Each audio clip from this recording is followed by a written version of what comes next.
In video 2, you will learn more about color, outlines, and other features relating to the look of designing your crewmate. Again, you can do very basic features and adjustments, or you can get as detailed as you like. Starting with our creation from the previous video, go ahead and select an area you would like to work on first. For example, I'm going to start with the goggle. For this inside reflection, if you're going more traditional look, select your shape. The next thing we're going to adjust is the color. Up here toward the top left below the tools button is a tool called fill color. When you click fill color, you have a whole bunch of assortment of colors. You can choose from their palette that they provide you, or you can customize your color by clicking on customize. You can change the location, the hue of the color, and you can change the hue here if you want it slightly different, or you can make it more transparent, and so on. I'm going to go ahead and pre-select that. Again, fill color, and for this one, I'm just going to select white.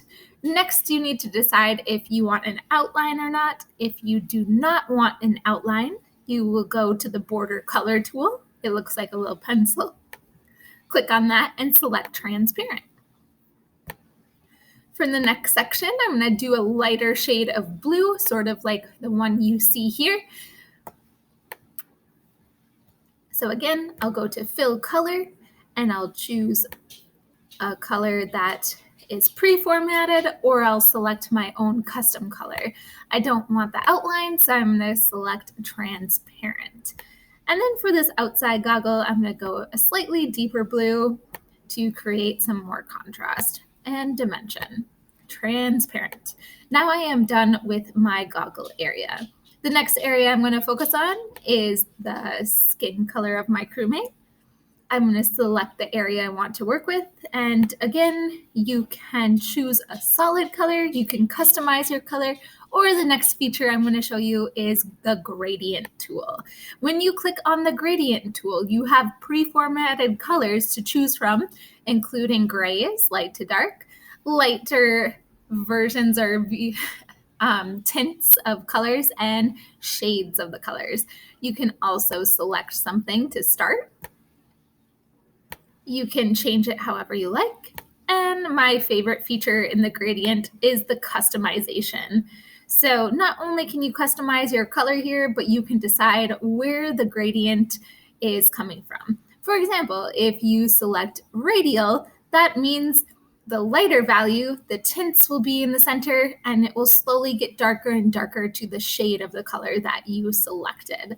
Linear gradient goes from one side is darker to the other side, which is lighter, and you can even change the angle depending on what direction you want light and what direction you want dark.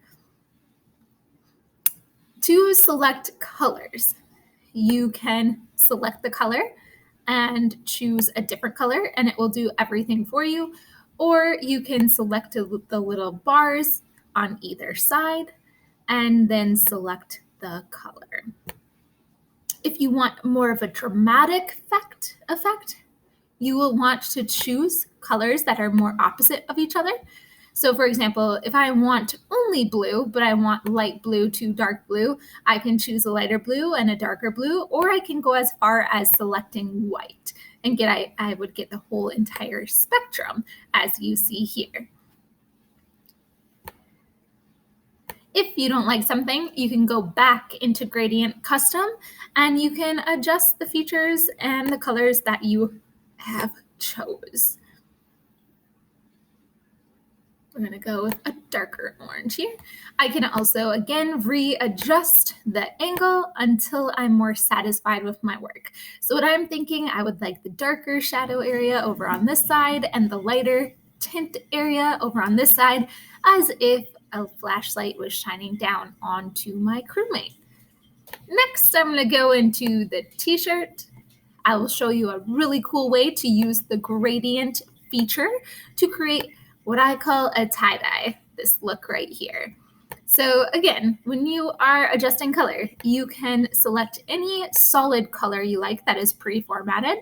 You can customize your color, select your hue, transparency, darkness, lightness, tint, shade, whatever it might be, or you can also play around with the gradient. I'm going to customize my gradient, and I'm going to create that tie-dye rainbow effect that I was talking about. I would like this to be radial, so it comes from the center and goes outward.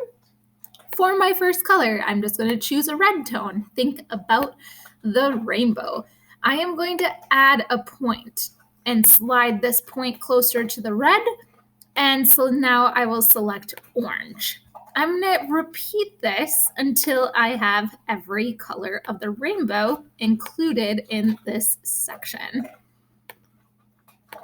So I just added yellow, and now I'm going to add green. Notice they're about the same distance apart to make for a better transition of color. I think for this one, I'll go sort of a turquoise color. We'll start with this one, but I'm going to customize that color so it's a little less bright. Something like right in there. That will be good. And my final color, well, close. Blue and then purple. Again, you can select whatever colors you like and adjust them however it is that you like. And when you want to check it out, press OK.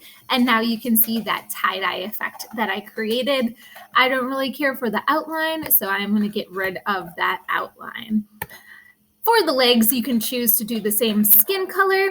If you want the same skin color, you can click on where you added your gradient. And now because I customized that color, it is now found in my personal toolbox down here. I can select that color and it will give me that skin tone that I created to match into this section up here. If you are looking for more of a pant look, you can again use gradients, solids, whatever it is that you would like. You can use the pre-formatted features, or you can have fun customizing things on your own. And that is how you adjust color.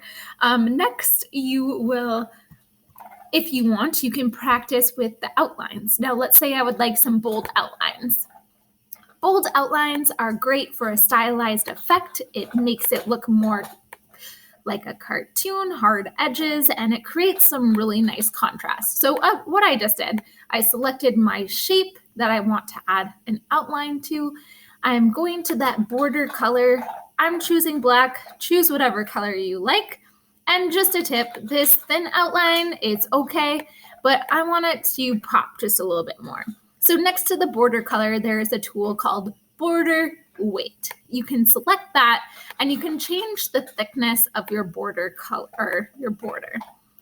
I think I'm going to go all the way to 4px. I believe that's what I created here for this one. I'm also going to decide to outline the legs. So you'll notice I just click on the border weight and I select 4 and it automatically adds that black border. So you can add this to as many pieces of your Crewmate as you like. In the next video, I will show you more advanced techniques such as adding hair, more advanced shapes. Also, I'll show you a little bit more about adding images that we can get from the web and using the line tool.